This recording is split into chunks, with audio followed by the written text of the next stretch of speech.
que Isaac casou aos 40 anos. Já tinha uma certa maturidade para casar, né? Não casou novo, como assim? Às vezes muitos falam, né? Como parece que, como eu já ouvi muitas pessoas falando, nunca vi ninguém falando que ele era um homem já mais velho, né? Então, é muito interessante. E fala aqui que Rebeca, ela era estéril, ela não podia gerar filhos. Então, Isaac ora ao Senhor, e o Senhor ouve a oração de Isaac, e ela engravida de gêmeos, né? Eu falando aqui, em 23, disse-lhe o Senhor, 2 nações estão em seu ventre. Então, 2 crianças, 2 nações do ventre de Rebeca. 2 irmãos que estavam ali, iam estar ali disputando, né? E também vai nos falar, a Bíblia vai nos falar que o pai, Isaac, gostava mais de Esaú, e Rebeca gostava mais de Jacó. E Esaú era o filho da primogenitura, era o filho primogênito, era o filho que ia herdar a bênção do pai, né? E Jacó, por ser o mais novo, ele não herdaria, né? Que teria o controle, o poder, a autoridade, a liderança daquele povo, daquela comunidade, daquela família, daquele lugar, seria Esaú. Mas a gente vai ver na palavra de Deus que... E por que Isaac gostava de Esaú? Porque ele era um caçador, era habilidoso, era um homem que ele gostava por ser aquele guerreiro, né? Ele está ali sempre caçando, trazendo as coisas para ele. Já Jacó, ele não tinha tanto carinho por Jacó como tinha por Esaú, sendo que a mãe tinha por Jacó, porque Jacó cozinhava, Jacó cuidava do rebanho, né? E Esaú era aquele... Não está falando na Bíblia, mas a gente vê que ele era o homem mais brutão e o Jacó o homem mais calmo, né? mais brando, que ficava ali com a mãe, né? E a Bíblia vai nos falar que certo dia Esaú chega muito cansado, com fome, e ele quer aquele guisado de lentilhas, ele quer comer, e aí ele fala para o seu irmão que quer um pouco daquele guisado, e o seu irmão, sabido, aproveitando aquela oportunidade, ele não perde tempo, e aí ele fala que para que ele desse para a lentilha para ele teria que vender a sua primogenitura. Só que Esaú não está preocupado naquele momento com a primogenitura dele. Naquele momento ele quer saber que ele quer comer, quer encher a barriga dele. Então ele, aqui no 27, abaixo aqui, acho que é no 27, que ele fala assim, não sei aqui, mas eu não marquei essa parte, que ele fala assim, que desce para ele daquele guisado, daquele sopado, é naquele mesmo texto mesmo, que ele estava faminto aqui no 30, e pediu-lhe, dê-me um pouco desse sopado vermelho aí, estou faminto. Por isso também foi chamado Edom. Respondeu-lhe Jacó, venda-me primeiro o seu direito de mais velho. No 32, disse Esaú, estou quase morrendo, de que me vale esse direito? Para ele, não era importante a primogenitura naquele momento. E ele não tinha esse entendimento do quão era importante a primogenitura. No 33, Jacó, porém, insistiu, jure primeiro. Fez ele juramento, vendendo ele fez o juramento vendendo o seu direito de filho mais velho a Jacó. Então Jacó serviu a Esaú pão com ensopado de lentilhas. Ele comeu e bebeu, e levantou-se e se foi. Assim Esaú desprezou o seu direito de filho mais velho. Ele era o filho que ia ser, é o primogênito. Ele nasceu primeiro. Então ele ia ter todo o poder, toda a autoridade. Ia estar ali na bênção, debaixo da bênção de Deus, né? Porque os pais abençoavam o mais velho nesse tempo. Mas ele, por um prato de ensopado, ele vendeu a sua primogenitura.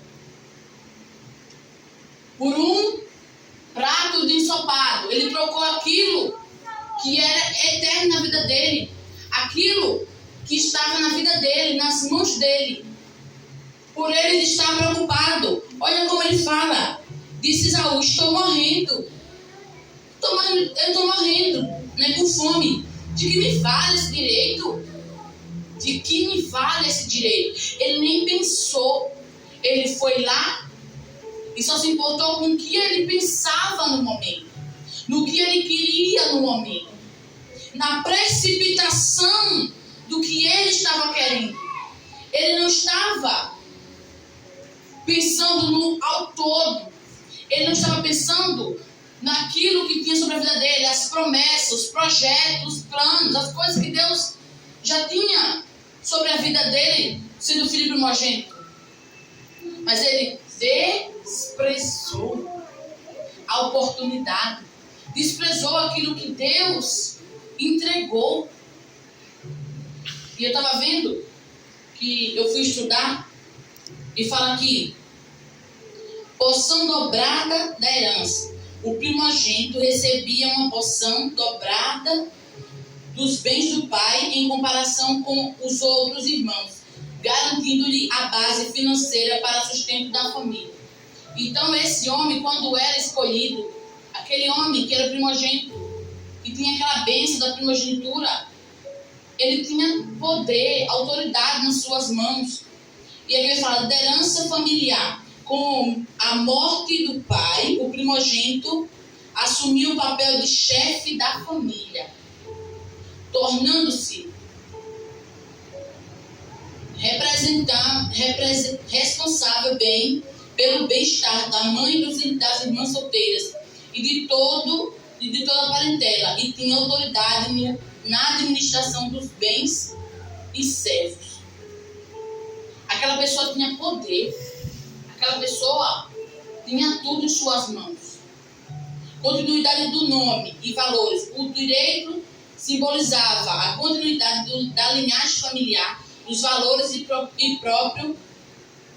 propósitos dos patriarcas, sendo vital para a estrutura da época. Então ele tinha nas mãos isso tudo aqui, portador das promessas divinas. Mais importante do que os bens materiais, a primogenitura estava ligada às bênçãos da aliança com Deus, que incluíam a promessa de grande nação e a continuidade da linhagem daquela família. Então ele tinha a oportunidade, ele tinha tudo em suas mãos. Mas como ele chegou cansado de uma caça, como ele achava, desprezou aquele momento, aquela situação, é como muitas das vezes está chegando o momento de recebermos a bênção, mas aí ficamos afobados, ficamos pensando: não, vai demorar, eu tenho que, isso aqui não é importante não. Importante é o que eu penso, o que eu quero nesse momento. Não, ele pensou. Nós devemos pensar ao todo.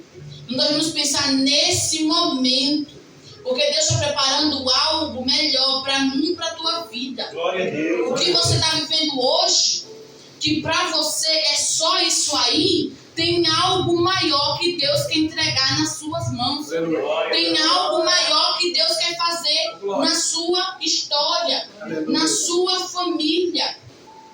Talvez você seja o primeiro da sua família a ser próspero, a ser abençoado. Às vezes dentro de uma família que é considerada derrotada, de uma família que é considerada que não vai vencer, que não vai conseguir. Mas quando você pensa dessa forma, você está desprezando aquilo que Deus está para entregar nas tuas mãos. Ele não pensou, ele não analisou as coisas. Não devemos tomar atitudes impensadas em tempos, em situações que estamos afobados, que estamos sem pensar, sem avaliar a situação. Jacó, ele pensava, ele dava valor à primogenitura, ele dava valor. Tanto que Jacó foge, mas é um homem próspero. É um homem que passa a luta. Mais à frente a gente pode ver a história de Jacó. Mas ele vence, mas ele prospera. Por quê? Primeiro do que tudo ele tem o quê? Temor a Deus. Primeiro do que tudo ele tem temor a Deus. Para Esaú ele não estava preocupado com nada. Ele só queria comer pisado. Ele só estava pensando que estava com fome. Então quando você estiver com fome, quando você estiver nervoso, quando você estiver aflito, não toma decisão. Por quê? Porque um momento de impensado tirou tudo de Esaú. Ele não pensou na importância do que ele tinha nas mãos dele. Ele não pensou, mas ele fala, mais para frente, vamos ver no 27, que o pai dele, no 27 fala que Isaac já tinha envelhecido. Então não enxergava direito mais. Aqui no 27, a gente falar. E ele fala aqui para Esaú.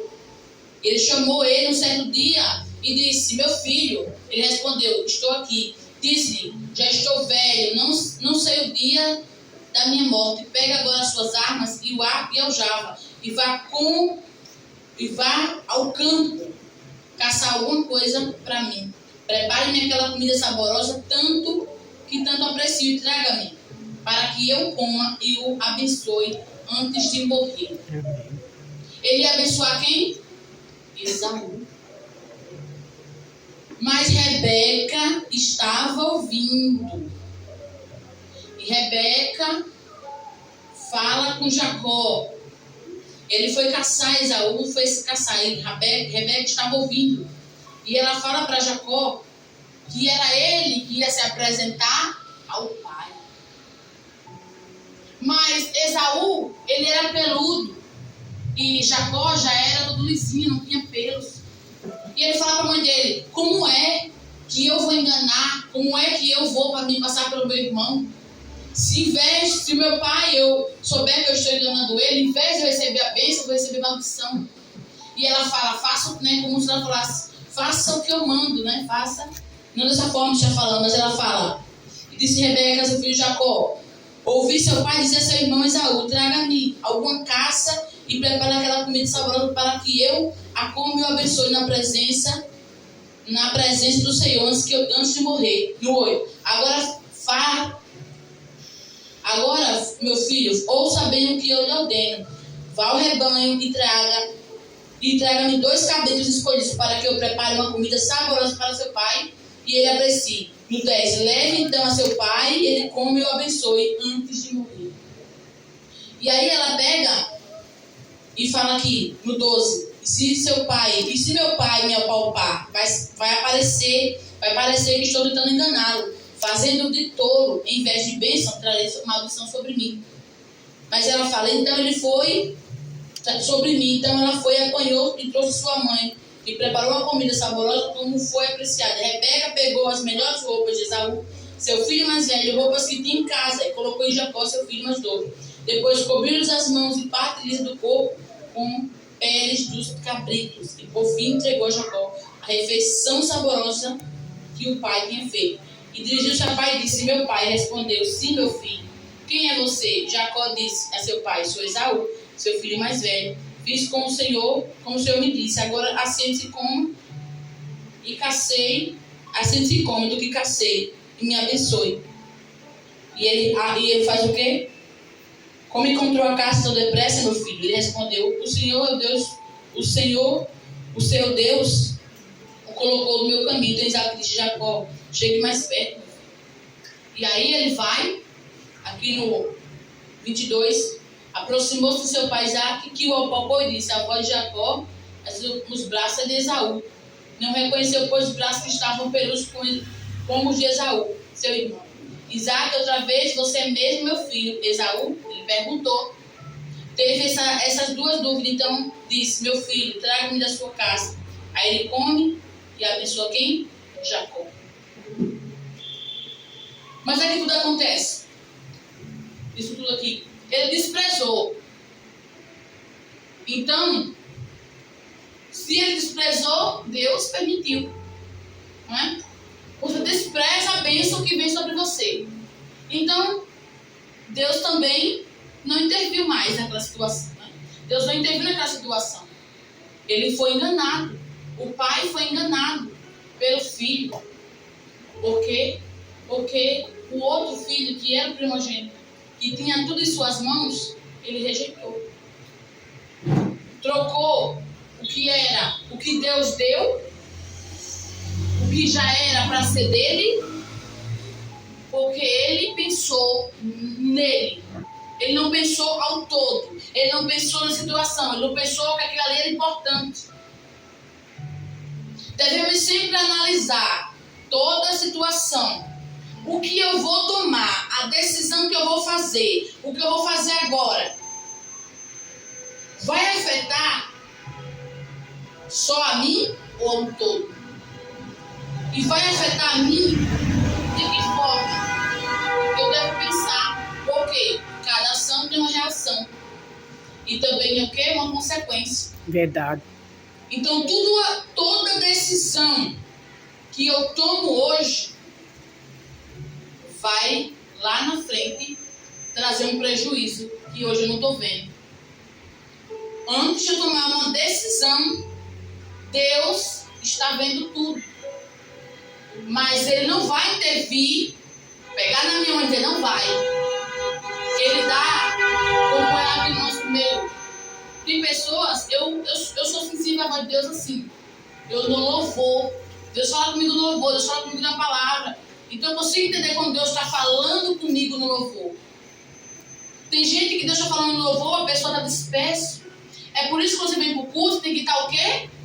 Com a sua mente ligada no céu. E desligar a sua mente dessa terra. Porque você fica ligado aqui na terra, você vem para o culto, está preocupado com a panela que ficou lá, está preocupado com não sei o que tem para chegar em casa, está preocupado com a louça, com o prato, com o trabalho de amanhã. Mas quando você liga a sua mente aqui, no céu, quando você está aquela palavra, Senhor, agora eu vim, eu entrei, as coisas tudo lá fora, agora só me conecto com o Senhor. Você começa a se conectar com as coisas de Deus. Então, tudo que vier, você vai estar sensível. É um louvor, você vai falando comigo. Estou entendendo? Verdade. É uma palavra sim, você pega. Pode todo mundo receber algo, né? Uma palavra, todos nós recebemos. Quem está falando e quem está ouvindo. Repreensão não é só para quem está ouvindo, é para quem está falando também. Não é só para um vir para todos. Mas cada um tem a sua parte. Cada um vai pegar um pouco daquilo que é para você. Tem coisas que não é para você, mas tem coisas que é. Então eu vejo aqui nessa palavra que ele tinha tudo nas mãos. E ele me tocou muito forte.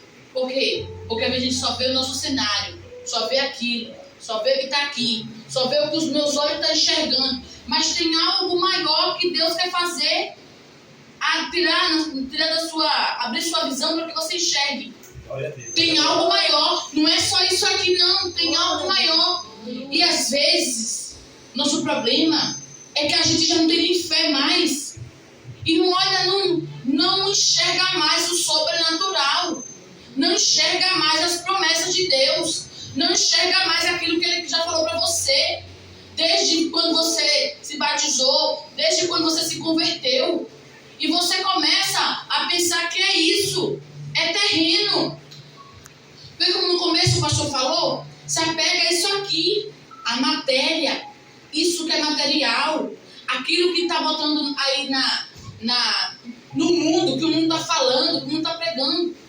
Quando nós entendemos aqui na igreja que nós estamos aqui esperando Jesus voltar, esperando a trombeta tocar, então eu não posso me apegar aqui, mas eu tenho que ver que eu estou fazendo aqui é algo maior que vai acontecer. Você não vai ficar da mesma forma. Você vai crescer, mas só vai crescer se você buscar crescer. Você só vai conseguir se você perseverar. Aqui vemos duas pessoas. Jacó, que se preocupa com a primogenitura. Ele sabe que é importante. E vemos Esaú, que não está preocupado. Naquele momento, ele só quis comer. E ele fala aqui no 32, o que me vale esse direito? Que vale? E às vezes a gente está pensando isso. Eu estou nem aí para nada. Eu faço assim mesmo. Eu sou assim mesmo. Mas nós estamos vivendo aqui na casa de Deus, não é eterno, é eterno. Não é uma coisa que é momentânea, é para sempre. Lá no mundo é momentâneo. Lá no mundo você vai lá hoje, bebe, gasta o dinheiro, amanhã está passando necessidade. Não tem um que ele estende a mão para ajudar. Deus não. Você passa necessidade, Ele levanta um, levanta outro. De uma forma ou de outra você vai ser ajudado. Não da forma que você pensa. Muito, não, mas um pouco. Você vai ser ajudado. E lá fora, muitas das vezes, quando você fica doente, quantas vezes já vi pessoas que quando está doente, aparece um, todo mundo some. Quando eu tive problemas de enfermidade, quantos foi que apareceu para me ajudar? Quem estava na igreja estava ali. Mas do mundo, quem foi?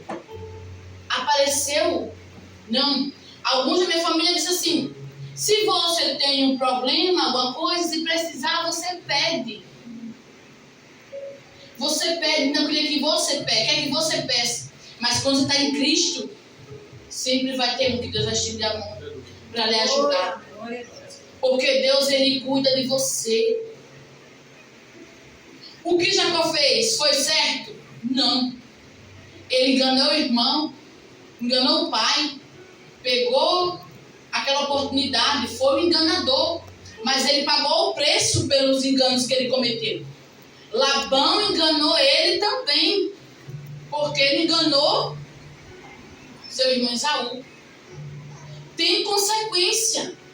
Nada do que você faz nessa terra vai passar sem você sentir do que você fez. Seja ela boa, seja ela ruim, tenha consequência. Não abra mão daquilo que é eterno para viver aquilo que é eterno, por aquilo que é passageiro, por aquilo que é um momento. Não devemos abrir mão do propósito maior. Deus tem preparado algo melhor para mim, para a tua vida.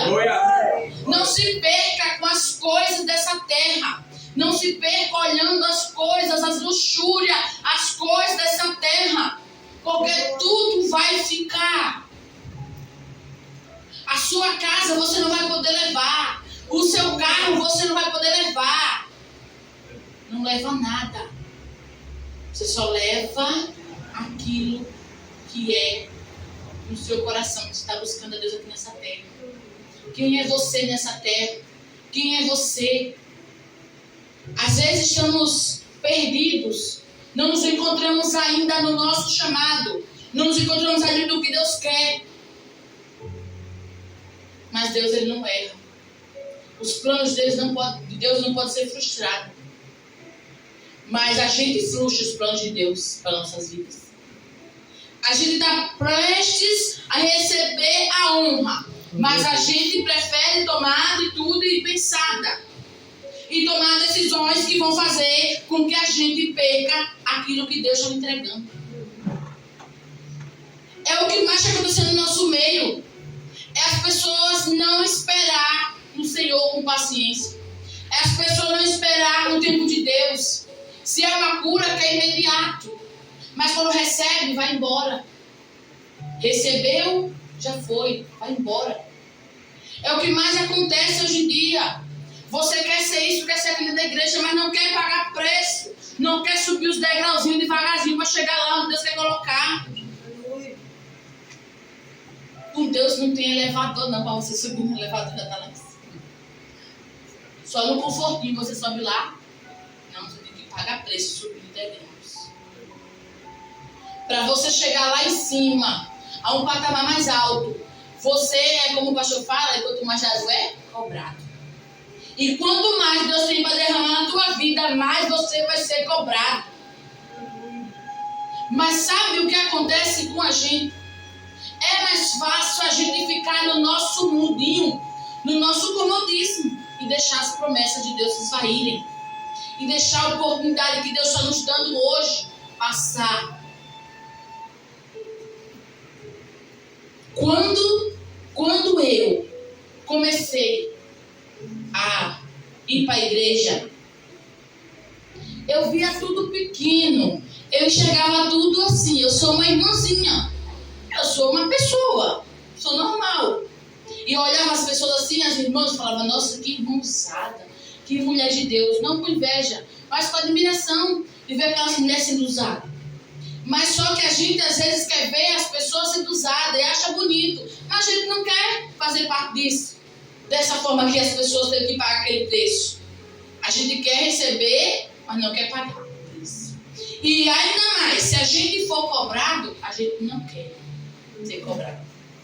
A gente quer receber, mas não quer ser cobrado. Mas quem cobra a gente não é as pessoas, não é o pastor, não é o irmão, é o próprio Deus. Aleluia. A gente não entende que é o que Ele preparou para botar na sua mão que está fazendo a cobrança chegar. O que Ele preparou para colocar na tua mão, existe uma cobrança grande. Aleluia. E aí você começa a ser cobrado. E ao invés de você entender essa palavra, você... Não, mas isso aqui está errado, mas isso aqui está errado, mas isso aqui está errado. Não é que está errado. É porque é o peso daquilo que você vai carregar. É o peso daquilo que você precisa para chegar naquilo que Deus colocou na tua vida. Aleluia. E não é para você desistir. E não é para você trocar a primogenitura, aquilo que Deus quer te entregar, por um prato de lentilha. Então é para você prevalecer. É para você dar valor àquilo que Deus quer fazer. Aleluia. Não é para você olhar e dizer assim, estou cansado. Agora me dá aí um prato de lentilha. Do que me vale? Do que me vale esse direito? Me dá aí um prato de lentilha. E o inimigo diz assim, toma. Quer matar? O que foi que ele falou para Jesus no deserto? Se joga daqui. O que foi que ele falou? Transforma essas pedras em pão. E Jesus fez o quê? Perseverou. Rebateu ele na palavra. Não troca aquilo que Deus quer fazer na sua vida hoje. Coisas grandes, coisas que eu e você não enxerga. Aleluia. Eu e você não está vendo. Mas Deus está fazendo, Deus trabalhando. Aleluia. Deus está preparando algo novo. Esse novo ano que se inicia tem coisas novas para chegar. Não deixe esses momentos que vêm na tua cabeça, essas coisas que vêm na tua mente, tomar conta do seu entendimento. Mas que Deus venha transformar a sua mentalidade. Para você entender que Deus quer fazer algo grande. Algo maior. Algo maior do que eu e você pode imaginar. Não questione. Não diga, não está me cobrando, não está fazendo isso, não é porque é o peso do que você vai fazer, do que você vai exercer nessa terra, daquilo que Deus vai entregar a você nessa terra. Então você começa a ser cobrado. Você acha que uma pessoa está numa empresa e ela sobe para ser um presidente e um CEO, acha que não tem cobrança, não? Você acha que não é cobrado? Você acha que chega lá, ele fala assim, eu achei tão bonitinha a gravata dele, agora eu vou colocar ele para ser CEO. Não. Tem provas, tem lições que ele tem que aprender embaixo, tem situações que ele tem que aprender. O chefe dá bronca nele. Se ele não fizer o que é certo no final do mês, vai ser cobrado a quem? Todos. Dos menor ao maior. Assim é a igreja. É cobrado do menor ao maior. O pastor é cobrado, primeiramente, por Deus. E aí ele tem que cobrar da forma que Deus cobrou a ele. Sabia disso? Ou acha que ele disse assim, agora eu vou inventar uma coisa aqui e vou fazer isso aqui na igreja. Agora eu vou inventar, hoje eu dormi e pensei assim, agora eu vou fazer isso com os irmãos. Não. Deus deu a ordem. Deus dá a ordem, eu quero assim, faz assim, é desse jeito. Se não fizer, ele é cobrado, irmão. Se ele não agir da forma que Deus quer, ele é cobrado. Então ele não pode deixar o direito que tem que exercer na casa de Deus, das formas que Deus quer. Porque alguém achou que não está da forma que quer. Glória a Deus. Mas assim, glória a Deus, louvado seja o nome do Senhor. Amém, glória a Deus. Não troque. Não troque. Ele não está trocando o direito dele. Não está trocando o que Deus colocou na mão dele. E ainda vai fazer. Glória a Deus. E olha que já se levantou muito. Mas não troca. Não negocie por um prato de guisado. Não negocie por um momento. Não negocie por uma fatalidade. Não negocie porque você acha que não está certo naquele momento. Não negocie. Não negocie aquilo que Deus vai fazer na tua vida. Glória a Deus. É porque Deus tem grande coisa para fazer na tua vida, na tua história. É por isso que se levanta. É por isso que quer enganar você. É por isso que você está aí desse jeito, com essa fraqueza, com essa moleza, com esse pensamento. É porque tem coisa grande para chegar. É porque algo grande Deus vai fazer. Esse novo ano Deus vai fazer coisas novas. Vai virar chave na vida de pessoas. Não só na vida financeira, mas na vida espiritual. Glória a Deus. Porque o que mais importa, primeiramente, para mim e para você, a vida é espiritual. Aleluia. Porque se a minha vida espiritual e a sua morrer, a gente morre na física. A gente não tem ânimo, a gente não tem vigor, a gente não tem determinação. Seu Espírito Santo na minha e tua vida. Precisamos de Deus, precisamos dele para nos levantar todos os dias. Ele nos dá força, ele nos dá fôlego. Sabe, pessoas hoje acordou e não teve oportunidade de respirar. Pessoas hoje estão respirando por oxigênio e você está respirando sem nada, porque Deus está permitindo, porque Deus dá a graça da vida. Não troque as coisas de Deus por coisas momentâneas, porque você está com fome de algo. Está com fome de algo. E agora eu quero um prato de lentilha. Não, eu não quero. Eu não quero Jacó o prato de lentilha. Eu quero a primogenitura. Eu quero aquilo que Deus colocou sobre a minha vida. Aleluia. Eu quero as promessas dele se cumprindo. Aleluia. Eu quero ele trabalhando na minha vida. Vamos ficar de pé, irmãos, por favor. Oh, glória.